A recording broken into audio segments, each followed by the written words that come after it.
कक्षा 11 के सभी छात्रों का लेक्चर 21 में बहुत बहुत स्वागत है। बच्चों, आज हम आपको भक्त शिरोमणि कवि गोस्वामी तुलसीदास द्वारा रचित कवितावली के लंका दहन शीर्षक की काव्य पंक्तियों की व्याख्या आपके सम्मुख प्रस्तुत करेंगे। आप लोग अपना ध्यान हमारी वाणी पर लगाइए। कवितावली के सुंदरकांड के लंका दहन के इस प्रसंग में श्री राम के जो अनन्य सेवक हनुमान जी द्वारा रावण की सोने की लंका को जलाए जाने का बड़ा ही मार्मिक और सजीव वर्णन किया गया है। इसमें कवि ने वर्णनात्मक और चित्रात्मक दोनों प्रकार की शैलियों का सुंदर समायोजन किया है। विषयानुरूप भाषा में भी तीव्रता है और कठोर शब्दावली का प्रयोग किया गया है। जब रावण ने हनुमान जी की पूंछ में आग लगा दी, तब हनुमान जी ने लंका को किस प्रकार से अपनी जलती हुई पूंछ से जलाया, इसी प्रसंग की विस्तृत चर्चा कवितावली की इन निम्न पंक्तियों में गोस्वामी तुलसीदास जी ने किया है। बालधि विशाल विकराल ज्वाल जाल मानो, लंक लीलिवो को काल रसना पसारी है। बालधि विशाल विकराल ज्वाल जाल मानो, हनुमान जी ने आज अपनी पूंछ को, जलती हुई पूंछ को इतना विशाल और भयंकर बना दिया, उससे भयंकर ज्वाला निकलने लगी, जिसे देख करके ऐसा प्रतीत होने लगा मानो समूची लंका को निगल जाने के लिए स्वयं काल ने अपनी जीवा को आज फैला रखा है या अपनी जीवा को बढ़ा दिया है। कह दो व्योम भीतिका भरे हैं भूरि धूमकेत, अथवा हनुमान जी के जलती हुई पूंछ से जो तमाम चिंगारियां निकल रही थीं, उन्हें देख करके ऐसा लग रहा था मानो जैसे आकाश मार्ग में बहुत सारे तारे कुछ जो है चमक रहे हों, अथवा वीर रस वीर तलवार सी उघारी है, या फिर हनुमान जी की जलती हुई पूंछ को देखकर ऐसा प्रतीत हो रहा है मानो जैसे आज किसी वीर योद्धा ने युद्ध के मैदान में अपनी तलवार को म्यान से निकाल लिया है। ऐसे हनुमान जी की जलती हुई पूंछ दिखाई पड़ रही है। तुलसी सुरेश चाप कैथो दामिनी कलाप, गोस्वामी तुलसीदास जी कर रहे हैं कि इस प्रकार से विविध रंगों से आच्छादित हनुमान जी की जो जलती हुई पूंछ है, उसे देखने के पास ऐसा प्रतीत हो रहा है मानो जैसे आकाश में इंद्रधनुषी रंग की इंद्रधनुष निकल आया है। कैदो दामिनी कलाप, अथवा ऐसा लग रहा है मानो जैसे विद्युत एक अपना कलात्मक रूप धारण करके शोभायमान हो रहा हो, ऐसे हनुमान जी की जलती हुई पूंछ लग रही है।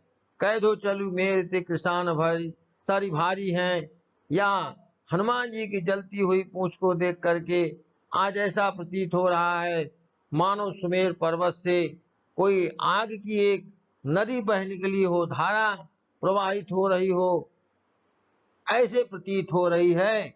देखे जातु धान या कुलानी कहें, हनुमान जी की जलती हुई पूंछ को देख करके राक्षस और राक्षसनियां आकुल व्याकुल हो करके आपस में वार्तालाप करते हुए कह रहे हैं, कानन उजारे अब नगर प्रजारी है।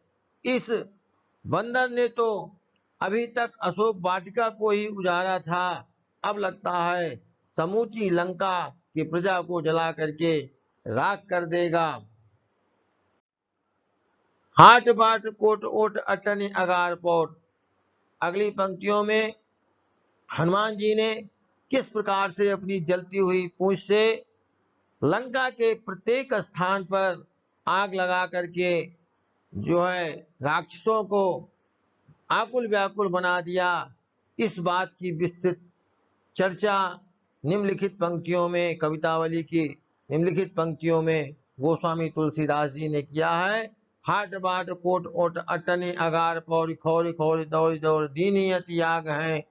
हनुमान जी अपनी जलती हुई पूंछ के साथ बाजारों में, अट्टालिकाओं पर, महलों पर, घरों पर, आगर पर दौड़ दौड़ करके गलियों गलियों में आग लगा दिया है।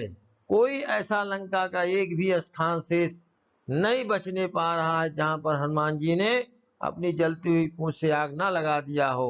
आरत पुकारत संहारत न को काऊ, सब हमें बचा लीजिए, इस प्रकार से कारुणिक स्वर में पुकार रहे हैं। संहारत न को काऊ, लेकिन कोई किसी को संभालने के लिए, बचाने के लिए सम्मुख नहीं आ रहा है, सामने नहीं आ रहा है या बचाना नहीं चाह रहा है, क्योंकि व्याकुल जहां सो तहां लोग चले भागे हैं। जो जहां पर लोग थे वहीं से जलते हुए आकुल व्याकुल होकर के भगे चले जा रहे हैं, तो कौन किसको बचावे। बाल दी फिरावे बार बार झारावे झरे। हनुमान जी जिधर लोग भाग रहे हैं उधर अपनी जलती हुई पूंछ को घुमा करके और झटक देते हैं। उसमें से बहुत सारी जो है अग्नि के लुंगारे गिरने लगते हैं। बूंदिया से लंक पखिलाए पाक पागी हैं। ऐसा लगता है मानो जैसे हनुमान जी ने आज संकल्प ले लिया है कि समूची लंका को जला करके, उसको पिघला करके पाक बना देंगे। तुलसी बिलोक आप लानी जात उधानी कहें। गोस्वामी तुलसीदास जी ने कह रहे हैं कि जो वहां की राक्षसनियां हैं वह आकुल व्याकुल हो करके और लंका की जलती हुई ऐसी दशा को देख करके कह रही हैं, चित्रों के कभी सो निशाचर न लागी हैं। आज के बाद ये राक्षस हनुमान जी या किसी बंदर के चित्र से भी ये पैर नहीं लेंगे। धन्यवाद। अगले व्याख्यान में हम बच्चों आपको अगले काव्य की जो पंक्तियां हैं उसकी व्याख्या विस्तृत रूप से बताएंगे। तब तक आप पूरे मनोयोग के साथ इन काव्य पंक्तियों को पढ़िए जिसको हमने अभी आपको पढ़ाया, और चैनल को सब्सक्राइब करना न भूलिए।